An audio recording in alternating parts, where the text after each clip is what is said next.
Hi guys, I am laying in bed. As you can see, I'm just waking up on this fine morning, and I am actually hooked up to an IV right now, so I can't use my arm to type. And I was looking at some of the questions on YouTube this morning while I had my IV going, and thought, you know what, I'm gonna try and do a little answer video on one of the questions and see how it goes. Usually I make these videos pointed down at whatever I'm talking about because it's a lot less awkward than me just talking to a camera. But we'll try it out, right, and see how it goes.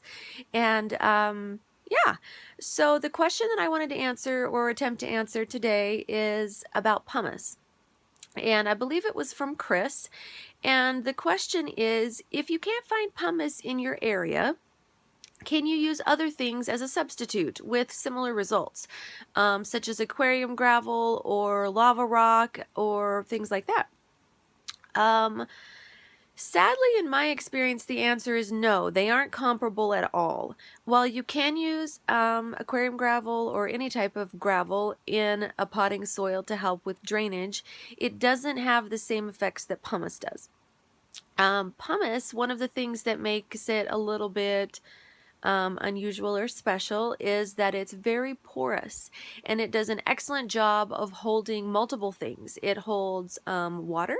As you can see from the soil video that I did yesterday, I believe I uploaded it. It doesn't hold a lot as compared to other things, but it holds a lot as compared to most rocks. It holds water, it holds air, and it holds nutrients really, really well.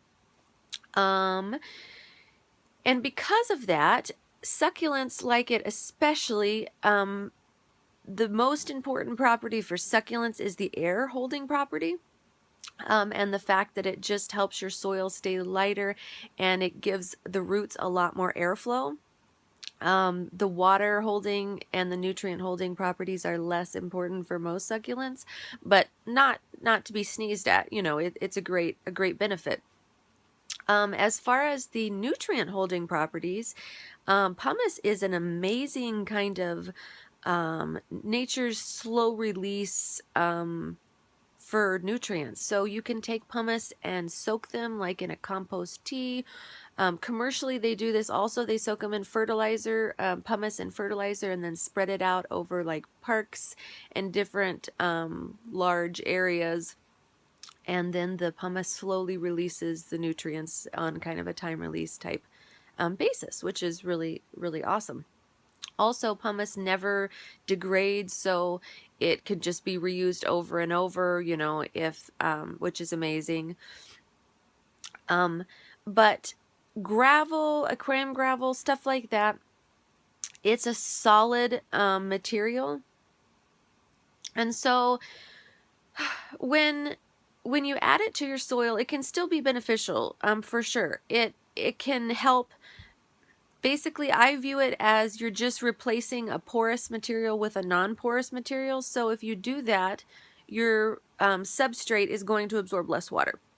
So mixing aquarium gravel or other stones in with your potting mix, doing it in the bottom as they used to advise isn't advisable for a number of reasons, which I won't get into, but mixing it into your soil can be just fine. But it doesn't give your roots any air. It's a solid rock, and it is just basically holding a space so that there's less moisture, not actually adding a lot. And pumice adds so many things other than just less water being absorbed that just can't be mimicked with other stones that I have found yet, sadly. Let's see.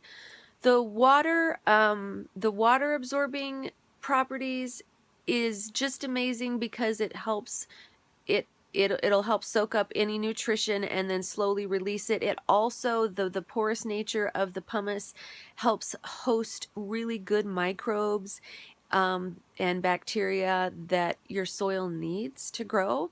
That's another advantage that rocks of various varieties don't have, just because they are so solid. The other thing that pumice has, which is a huge advantage, is that it has super high mineral content that is accessible to the plants. So they can absorb a lot of calcium and various minerals from the pumice, which they can't do from other rocks. It just isn't available to them. It's not that other rocks don't have a lot of minerals in them. Of course they do, but they're not as micro available to the plants and easy to absorb. And so that's the reasons that I like pumice a lot better, and that I don't feel like I can honestly say yes, using some other type of gravel is going to have any kind of comparable results. But that being said, I am not dissing gravel altogether. If you don't have a pumice or similar, type thing available, the gravel can be a viable option just for reducing the amount of soil in your pot. But in my opinion, that's kind of the only advantage, really, is just reducing the amount of soil. And gravel does trap some air pockets also, which can help with the aeration. But if you're going for aeration, probably using perlite is a better substitute than, I'm just thinking here, than gravel, because it's porous and it holds air, and succulents, so many of them just love more air circulation on their roots, and so gravel doesn't do that nearly as well as the more porous rocks. Now, I don't have a lot of experience myself with any type of volcanic rock other than like perlite, which is popped volcanic rock, but I have never had any of the small crushed type volcanic rock other than pumice that I've really worked with. It hasn't been available here. It's been the big stuff. And so I can't really comment on experience on that, but even the porous rock, it more has holes in solid rock, like the traditional volcanic rock. It just is more holy and less actual porous as far as the material that the entire thing is made out of. Pumice sometimes has holes and different things in it, but the whole material itself is porous and absorbs all of the things that I listed before. So that's why I like pumice better for that. But perlite can be a more comparable option, although it floats and there's some kind of less than ideal properties about that too. But depending on what you're using it for, I would say in general perlite is probably your next best option, more so than gravel.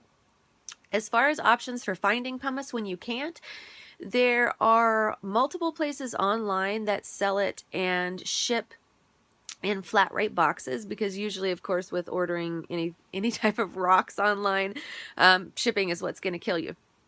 And if you can find it in a flat rate box, and you don't have hundreds and hundreds and hundreds of plants, that can be a great option, because a little bit can go a long ways. And especially for plants that are really mineral loving, oh man, there's just nothing that I found like pumice. And I have really tried to find something that will replace pumice and seems to be comparable, so that I can suggest it, because a lot of people seem to have a lot of difficulty getting pumice in their area. But so far, I haven't found anything completely satisfactory. The second idea for finding it is to get it from feed stores, not nurseries. It's called dry stall a lot of times. That's a name brand. It can be called other things, but they use it for the horse stalls to absorb moisture mostly in the winter and prevent hoof rot and stuff like that on the horses. And a lot of times it's more readily available, and sometimes it's cheaper as well, which is awesome. So check there. I'm not positive if they do this or not, but it seems likely. So make sure when you purchase from a feed store that it is not soaked with any type of chemical to help prevent, bacterial stuff in their hooves, because they do that with cat litter and various other things where they'll add additives sometimes when it's just for keeping something dry. I don't know for certain if they do that, but check. Because it would definitely be reasonable for how much pumice absorbs things and slowly releases them. Putting some type of a chemical that helps control bacteria in horse stalls would be very, very reasonable, I feel like. So check if you do get it from a feed store that is just pure pumice. You don't want any chemicals hurting your plants, but that's another option to check for it. I find that most of the big box type stores or nursery stores don't have pumice. The nurseries that I find it at are the smaller mom and pop type nurseries where they know what they're doing more and enjoy using it themselves, so they sell it because they like having it around for their own use, which is awesome for those of us who have nurseries like that locally. But if you don't, those are a couple options to look for.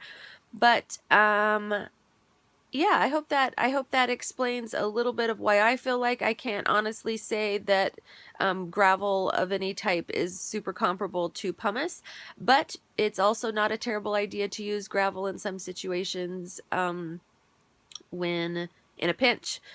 So I think that's it for that question as far as what information I can give you right now. I'm rolling through my head here, but I think that's about it. Let me know if you guys like the videos that are pointed down at what I'm talking about better, worse, or if it's about the same. Sometimes I feel like showing what I'm talking about is super important, and other times I feel like it's less. If you guys would like to see a video of me, you know, actually visually comparing aquarium gravel and pumice and showing, you know, the difference in porousness, you know, feel free to comment. I can totally do that. And my hair is driving me nuts this morning, keeps falling down.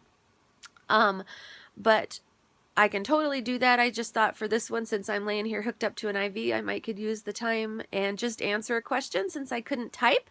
If you prefer typed answers better than video answers, let me know that too. This is just kind of an experiment that I thought, well, I'll try it and see how it goes. I have been considering doing some blogs also, which I used to do. I just haven't done as much lately. But let me know. Some people really like videos. I am a visual person and I like hearing things even better than reading them. So either visual, that's the absolute best, or auditory is even, you know, is the next level, and then reading is kind of the level down for me, which I'm a huge reader and I love that, but I love watching people. But everyone's different, and if some of you would rather have written material instead of all video, please let me know. I can't promise that I'll get to it right away, but you never know. And for now, I'm gonna leave it at that, and happy growing, you guys, and have a great day.